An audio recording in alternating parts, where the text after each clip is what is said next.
தொழுது கொண்ட வாய்ப்புகளை தொடர்ந்து எங்களுக்கு தருவீராக.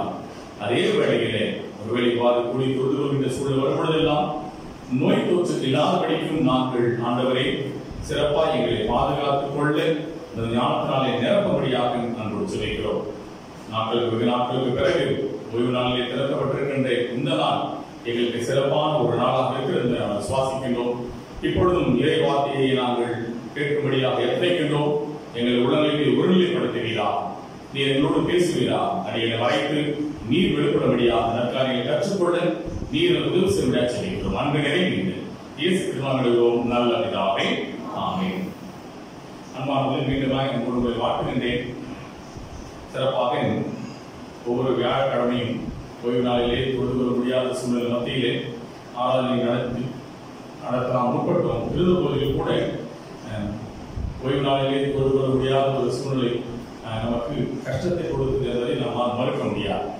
ஞாயிற்றுக்கிழமை ஆன பிறகு ஆன்லைனில் நாம் ஆண்டவரை தொழுது கொள்கின்ற இறைச்சதை கேட்கின்ற வாய்ப்புகள் வந்தால் கூட அது ஒரு முழுமையும் ஒரு திருப்தியும் அளிக்காத ஒன்றாகத்தான் இருந்தது. நாம் யாரும் மறுத்திருக்க முடியாது. ஓய்வு நாளில் வேலைக்கு போகணும், அதை பற்றி தெரிந்து கொள்ள முடியாது.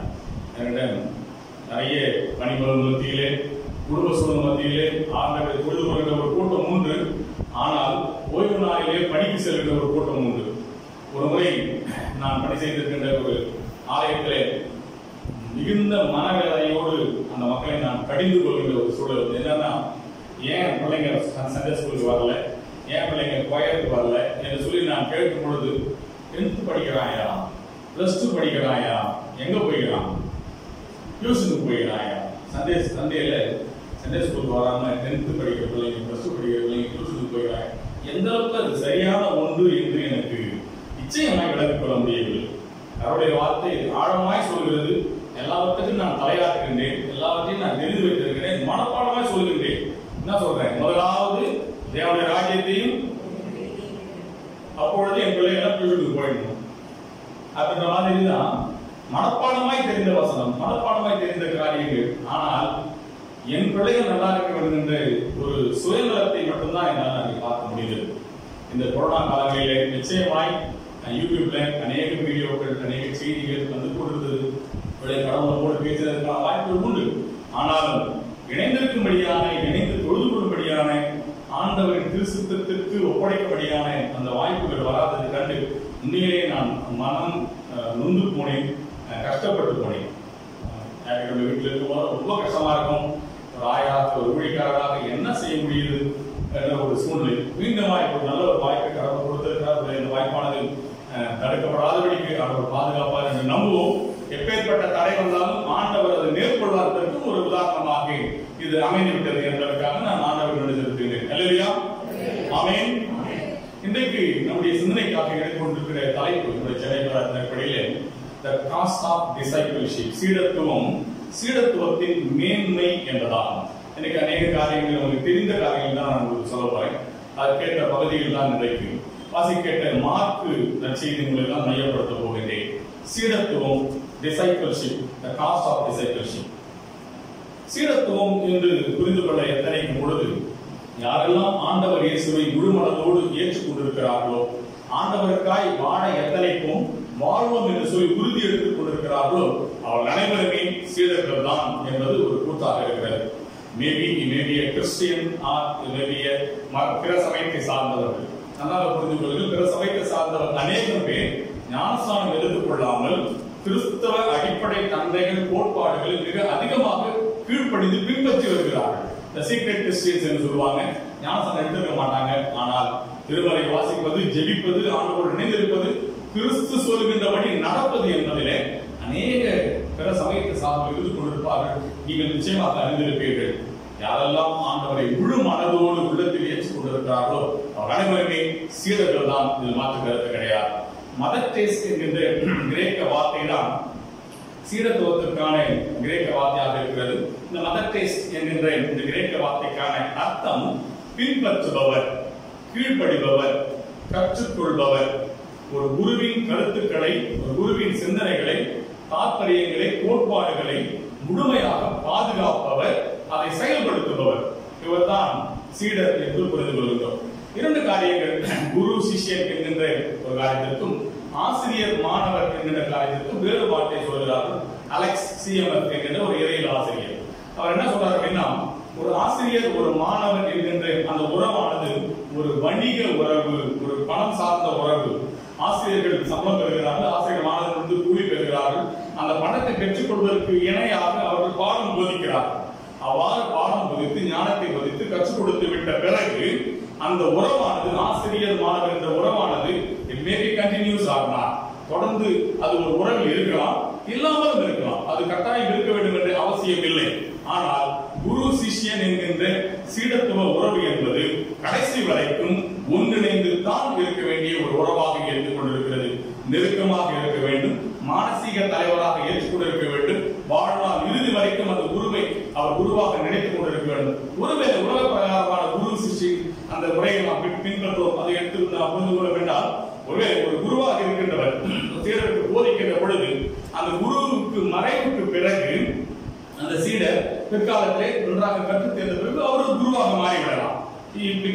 குரு சீடர் அவர் ப்ரமோஷன்ல குருவாக மாறிவிடலாம். ஆனால் இங்கு இயேசு கிறிஸ்துவை குருவாக கொண்டிருக்கின்ற நாம் எக்காலத்திலும் குருவாக மாற முடியாது. நாம் எப்பொழுதுமே சீடர்கள் தான். நாம் எப்பொழுதுமே அவருக்கு அடிப்படைந்திருப்பவர்கள் தான், அவர் பணியை செய்பவர்கள் தான். சுருக்கமாக 3 குறிப்புகள் மார்க் 10ஆம் அதிகாரத்தை மையப்படுத்தி, சிம்மாசனம் அல்ல சிலுவை சுமப்பது சீடத்துவம். சிம்மாசனம் அல்ல சிலுவை சுமப்பது சீடத்துவம். முதல் குறிப்பு. இங்கே தெரியும் அந்த சம்பவம், யாக்கோபு யோவான் இருவரும் சென்று ஆண்டவர் இயேசுவிடத்தில் ஒரு பீடிகை போடுகிறார். என்ன பீடிகை போடுறாங்க அப்படின்னு சொல்லும் பொழுது, நான் காலையோட சொன்னேன், எனக்கு ரொம்ப சந்தோஷமான விஷயம் என்னன்னா, என்னுடைய மகன் ஜெனிபன் 6 வயசு, அவர் வந்து என்கிட்ட பீடிகை போடுவார். அப்பா நான் உடனே சொல்ல போறேன், அதுக்கு நீ திட்டக்கூடாது, அடிக்க கூடாது அப்படின்வார். அவர்கிட்ட அவர் என்ன சொல்றதுக்கு முன்னாடி 2 முறை 3 முறையாவது அதை சொல்றார்.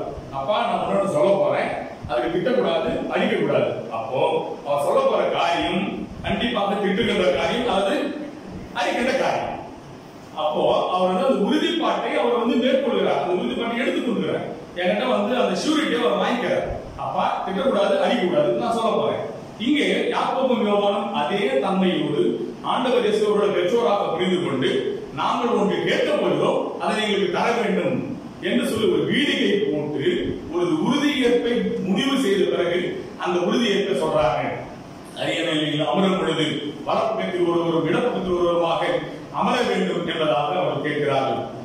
மார்க் 10:38 நான் வாசிக்கிறேன். இயேசு அவர்களிடம், நீங்கள் என்ன கேட்கிறீர்கள் என்று உங்களுக்கு தெரியவில்லை. நான் குடிக்கும் துன்பக் கிண்ணத்தை உங்களால் குடிக்க இயலுமா? நான் பெரும் திருமுழுக்கை உங்களால் பெற இயலுமா என்று கேட்கின்றார். நான் குடிக்க போகின்ற துன்பக் கிண்ணத்திற்கு உங்களால் வர முடியுமா? அதை பங்கேற்க முடியுமா? என்ன கேட்கிறீங்கன்னே தெரியல. அமரப்போகின்ற இந்த சிம்மாசனம் என்பது அது மகிழ்ச்சி நிறைந்த சிம்மாசனம் அல்ல, அது துன்பம் நிறைந்த சிம்மாசனம். உங்களுக்கு தெரியுமா? முதல்ல ஏனென்றால் அதற்கு முன்பகுதியில் தான் 3வது முறையாக இவ்வாறு தான் சென்று பாடுபடவும், மறிக்கவும், காரி துப்பப்படவும், இகழப்படவும், அசிங்கப்படுத்தப்படவும் போகிறோம் என்று ஆண்டவர் இயேசு கிறிஸ்து முன்மொழிகின்றார், எடுத்து சொல்றார். மார்க்குவிலே 2 பகுதிக்கு முன்பதாக 8ஆம் அதிகாரத்தை வாசித்தோம்னா, முதல் முறையாக தன்னுடைய சிலுவை பாடு மரணத்தை குறித்து தன்னுடைய சீடர்களுக்கு அவர் எடுத்து சொல்றாரு. அவர் எடுத்து சொன்ன உடனே பேதுரு வந்து, ஆண்டவரே இது உங்களுக்கு வேண்டாம், இது உங்களுக்கு வேண்டாம் என்று சொல்லி அவரை தனியே அழைத்து கொண்டு போய் கடிந்து கொள்ள தொடங்குகிறார். யாரு? பேதுரு. பேதுரு யாரு? சீடர். கடிந்து கொள்கின்றவர் யாரு? ஆண்டவரே. குருவை கடிந்து கொள்கின்ற அளவுக்கு சீடர் மாறி போகிறார். ஆண்டவரே இது உங்களுக்கு வேண்டாம். உடனே தான் ஆண்டவரே வார்த்தை வருகிறது, அப்பாலே போ, சாத்தானே, மனிதர்களுக்கு ஏற்றவழியில் சிந்தித்துக் கொண்டிருக்கிறாய். கடவுளுக்கு ஏற்றவழி நீ விட்டுவிட்டு மனிதர்களுக்கு ஏற்றவழி சிந்தித்துக் கொண்டிருக்கிறாய். கடவுளுக்கு ஏற்றவை என்ன? அது சிம்மாசனம் அல்ல, துன்பம் இல்லாத வாழ்வு அல்ல, கஷ்டப்படாமல் பெற்றுக்கொள்கின்ற காரியம் அல்ல. அது துன்பம் ஏற்று சிலுவையின் வழியே, நீதியின் வழியே மேன்மையை பெற்றுக் கொள்வது. அதுதான் கடவுளுக்கு ஏற்றது. இங்கே மனிதனான விரும்புகின்றவன் சிம்மாசனத்திலே அமர்ந்து கொள்ளலாம், இடம் பிடித்துக் கொள்ளலாம் என்பதாக சொல்கிறார். காலப்படம் ஸ்லோகன் சொன்ன, மறுபடியும் சொல்றேன். தமிழ் ஒரு ஸ்லோகன் உண்டு, நோவாம நோம்பு நோவாம நோம்பு. இந்த சீடருடைய நிலைமையில நேராக சென்று இடம் பிடித்து சிம்மாசனத்தை அமர்ந்து கொள்ள வேண்டும். ஆண்டவருடைய சிந்தனை அதுவல்ல. நீங்கள் துன்பப்பட வேண்டும். உங்களால் முடியுமா? அது மட்டுமல்ல, ஆண்டவர் சொல்ற 10 வாசிக்கிறேன், என்னை பின்பற்றி நீ வரவிருக்கிறார், நீ உன்னை வெறுத்து சிலுவை எடுத்துக்கொண்டு என்ன பண்ணணும், என்னை பின்பற்ற வர வேண்டும். அவரவர்கள் தன்னுடைய சிலுவை எடுத்துக்கொண்டு அந்த துன்பத்தின் வழியே தான் என்னை நீங்கள் பின்பற்றி வர முடியும், வேறு வழியே இல்லை என்பதை சொல்கிறார். சிம்மாசனம் அல்ல சிலுவை. என்ன அது குறிப்பிடலாம் பாருங்க. பெருமை அல்ல எளிமை, பெருமை அல்ல எளிமை. இங்கே இந்த சீடருடைய கேட்கின்ற எண்ணங்களிலும் சிந்தனைகளிலும் அவர்கள் முழுமையாக ஒரு பெருமையை எதிர்பார்க்கின்ற, ஒரு மேட்டினை எதிர்பார்க்கின்ற ஒரு தனிநபர்களாக இருந்து கொண்டிருப்பதை நாம் பார்க்கலாம். மார்க் 10:32 நான் வாசிக்கிறேன், இல்ல நீ வாசிக்கிறேன். மார்க் 10:32. போகையில் முன்னே நடந்து போனார், பயத்தோட போனார்கள். அப்பொழுது அவர்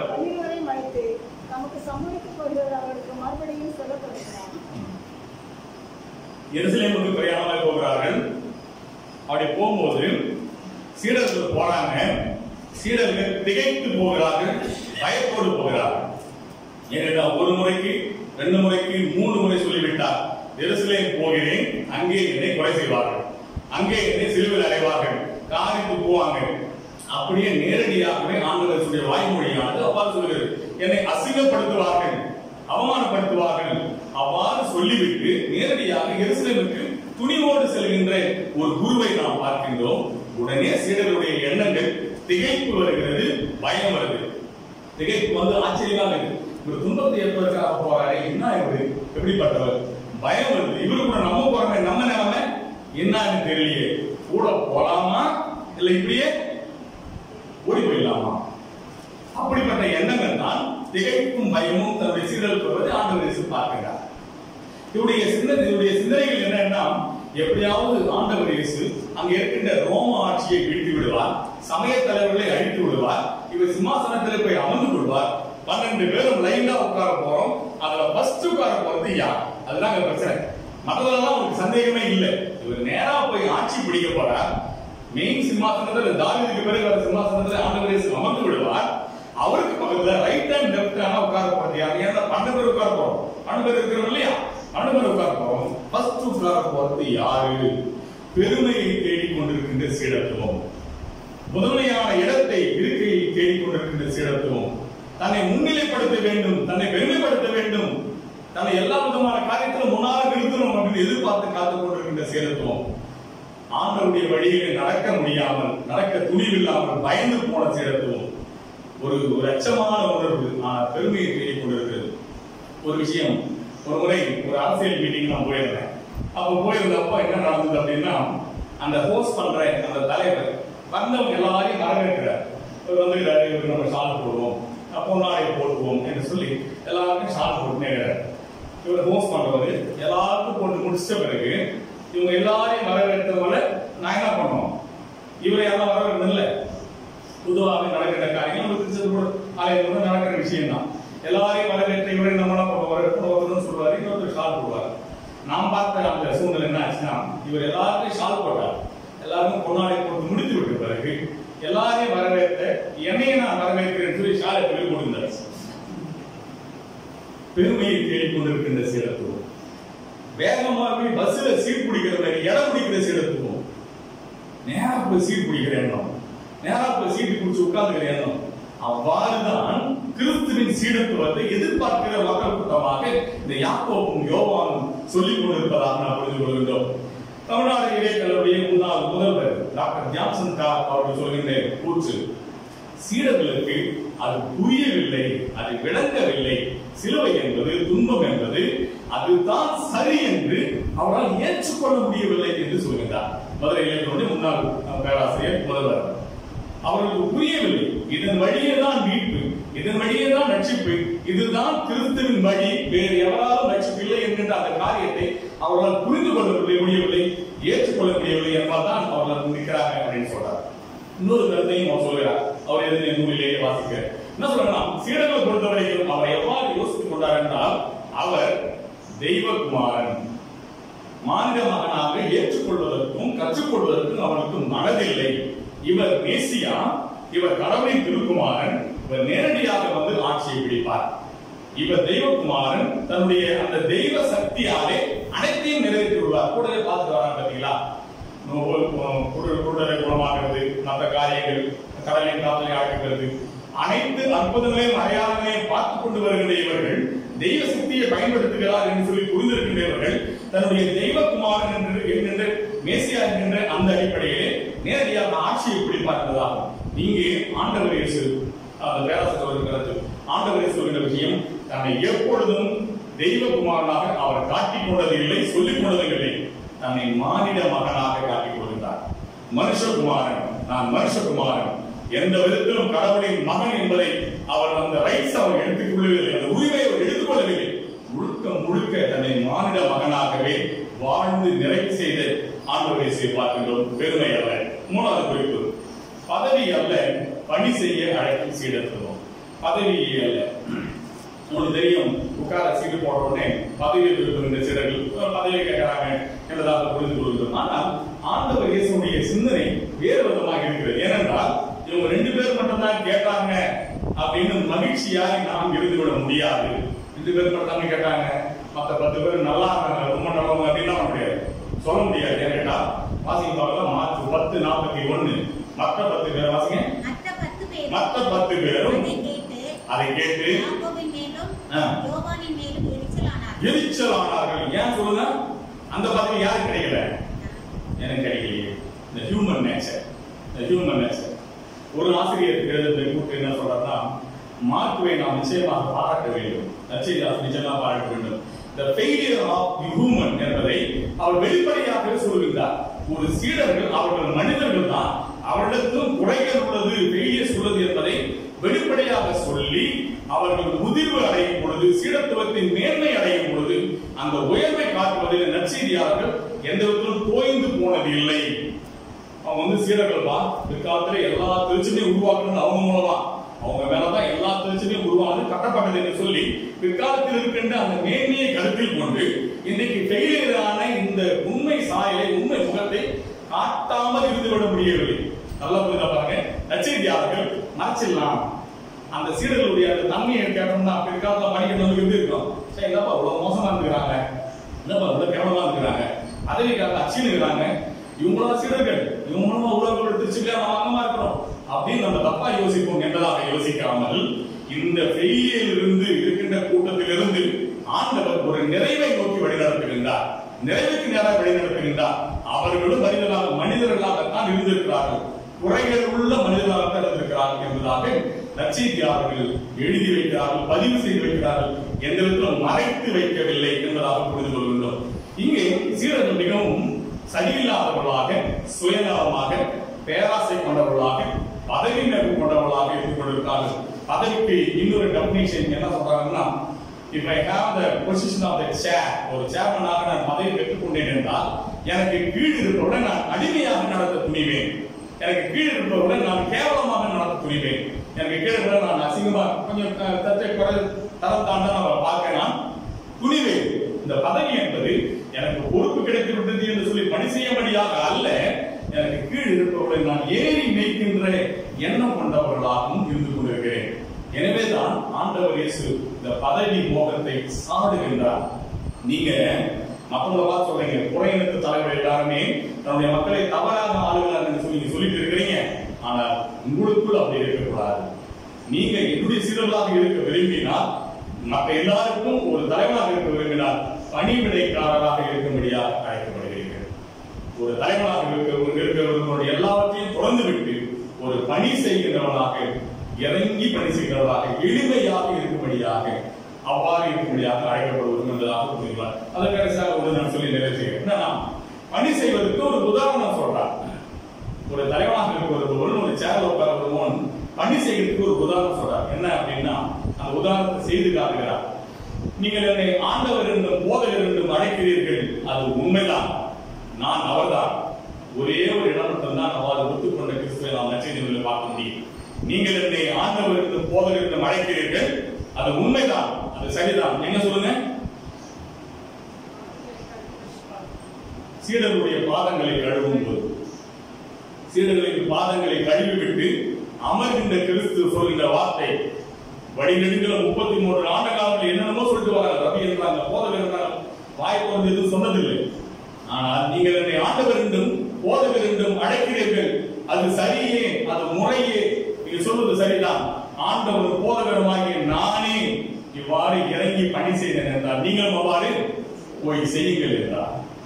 பணி செய்கின்ற வாய்ப்பு கிடைக்கும் பொழுது இறங்கி பணி செய்வதுதான் தலைமைத்துவம். ஓடி போய் இடம் பிடிப்பதோ, ஓடி போய் சீட்டு பிடிப்பதோ, முதன்மையான இருக்கையை விரும்புவதோ, பெருமையை தேடுவதோ, பாஸ்டர் நான் எனக்கு சால் கொடுங்க, என்னை முன்னால் கொடுங்க, என்னை வந்து மேம்படுத்துங்க என்று சொல்லிக் கொள்வது அல்ல. எந்த அளவுக்கு எளிமையா இருக்க முடியுமோ, எந்த அளவுக்கு தன்மையா இறங்கி செல்ல முடியுமோ, எந்த அளவுக்கு இறங்கி பணி செய்ய முடியுமோ, என் பொறுப்புகளை தொடர்ந்து, என்னுடைய மேன்மையை தொடர்ந்து இறங்கி நான் செயல்படும் பொழுது உண்மையான சீடராக, கிறிஸ்துவ சீடராக என்னால் இருக்க முடியும். அவ்வாறு கிறிஸ்துவ சீடராக இருப்பதற்கு நாம் முயற்சி செய்வோமா? ஆண்டவர் எதிர்பார்த்தது அதுதான். அதே வேளையிலே அவ்வாறு கேட்ட யாக்கோபு வாளால் வெட்டி கொலை செய்யப்படுகிறார். கிறிஸ்துவின் பணி செய்யும்படியாக அவர் முற்படும் பொழுது மேட்டுமையாக எதிர்பார்த்த அந்த யாக்கோபு தான் வாளால் வெட்டி கொலை செய்து ஆண்டவருக்கு மகிமையாக மறிக்கின்றார். அதே பேதுரு தான் தலைகீழாக சிலுவையில தொங்கவிடப்படுகின்றார். அவ்வாறு தலைகீழாக தொங்கவிடப்படுவது பேதுரு சொன்ன வார்த்தை தெரியுமா? நேரா சிலுவையில் அறைவதற்கு நாம் தகுதியற்றவன், எனக்கு அந்த தகுதி கிடையாது, தயவு செய்து என்ன தலைகீழாக சிலுவையில் அறையுங்கள். மெல்லிய துணி போற்றுவதற்கு நான் தகுதியற்றவன், ஒரு சாதாரண துணியை என்னை போட்டு விடுங்கள். மேட்டிமையை விரும்பின, மேன்மையை விரும்பின, சுகபோகத்தை விரும்பின, பதவி விரும்பின சிலர்கள் தான் பிற்காலத்திலே முழுமையாக மாறின மனமான சிலர்களாக உயிரையும் தொடர்ந்து திருச்சபையை நிறைவேற்கிறார். கடவுளுக்காக கணித்திருக்கின்றன. நம்முடைய மேட்டுமையை தரப்போம், நம்முடைய மேன்மையை தரப்போம், ஆண்டவருக்காக பணி செய்யும். உங்களுக்கு குடும்ப ஆண்டவர் வளரலாம ஆசிரியப்பாராக. ஆமென். ஜெபிப்போம். அன்பின் ஆண்டவரே, சீடத்துவத்தின் மேன்மை என்கின்ற தலைப்பின் அடிப்படையிலே ஆண்டவரே நீ கொடுத்த வார்த்தைகளுக்காக நன்றி செலுத்துகின்றோம். மேன்மையை விரும்புகின்றவர்களாக, பதவியை விரும்புகின்றவர்களாக, மேன்மையை விரும்புகின்றவர்களாக அல்ல, சிலுவை சுமப்பவர்களாக, துன்பத்தை ஏற்றுக்கொள்கின்றவர்களாக, எந்த அளவுக்கு இறங்கி பணி செய்ய முடியுமோ அந்த அளவுக்கு இறங்கி கடவுளுக்காக, ஆண்டவரின் நற்செய்திக்காக, ஊழியத்திற்காக பணி செய்ய எங்களை நாம் அர்ப்பணிக்கின்றோம். அர்ப்பணிப்போடு திறந்து கொடுத்த ஒவ்வொரு உள்ளத்தையும் ஆண்டவர் ஏற்று அங்கீகரித்து ஆசீர்வதிக்கிறார். எங்கள் அன்பு நிறைவேறு இயேசு கிறிஸ்துவாக நல்ல பிதாவே. ஆமென்.